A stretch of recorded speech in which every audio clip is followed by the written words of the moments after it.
I'm Esther Gretton and welcome to my channel. Today I'm talking about the 3 common myths that people have about what makes a great sales call. Myth number 1, you have to do most of the talking when you're on a call. Thankfully, this is not the case. And this myth, people have this myth and this perception that to be a good salesperson, you need to have gift of the gab. You've probably heard that saying before. Or you meet people at parties and someone says to them, oh, you've got the gift of the gab. You could sell ice to the Eskimos. And people think, oh, if I'm going to be selling my services, I also need to be a great talker and be the one talking in the conversation. Let me bust that myth for you and hopefully give you a nice sigh of relief, because you do not need to be doing most of the talking on a sales call. In fact, great sales calls are where you are doing most of the listening, and really good listening, but we will cover that later on. So doing most of the listening is actually the real truth about a great sales call. Myth number 2, that you need to close on the call. Nothing gives me more shudders than being part of that sales experience, being on the customer end, when someone at the end of a call says, okay, so am I going to be taking MasterCard or Visa today? Vomit, right? It's pushy, it's manipulative, it's making an assumption, it's not giving a true question to your customer. And it also puts a lot of people off doing sales calls well, because they feel like, I need to push to close on the call. I absolutely don't believe you need to do that, and I feel that if you do that, you're going to push a lot of good people away.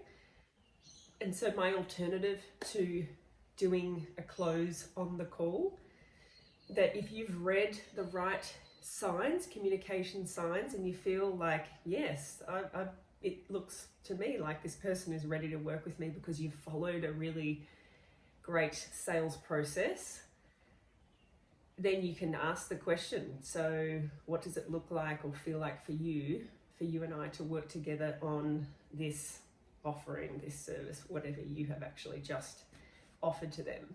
You can actually ask them.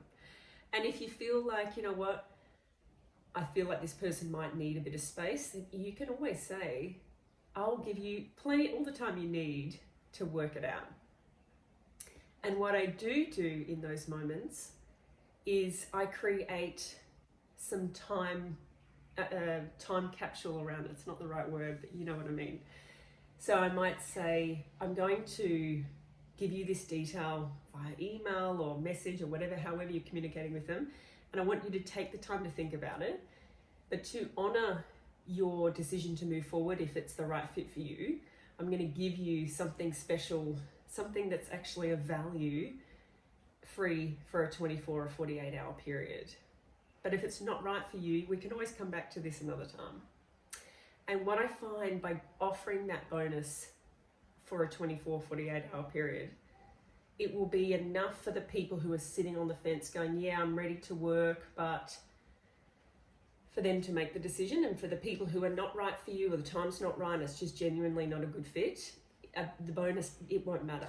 So it just helps people who are a little bit sitting on the fence. And some people sit on the fence because they're personality types, and having this offering is going to help bring them around if it is actually the right fit. And the third myth is that you need to follow a strict sales script. Again, I want you to think about when you've been a customer on a call or a meeting or in buying something, and when that salesperson has been following a really specific script. It's so obvious. Your body, your nervous system can pick up that the other person is not present. It's a disconnection between them and you, because they're following the script. They're not really present in their own headspace, and it's providing a disconnection. The good thing is you don't need to follow a script word for word. But what is super helpful, if you have a clear process of how the call is going to flow, that can put you and your prospective client at ease.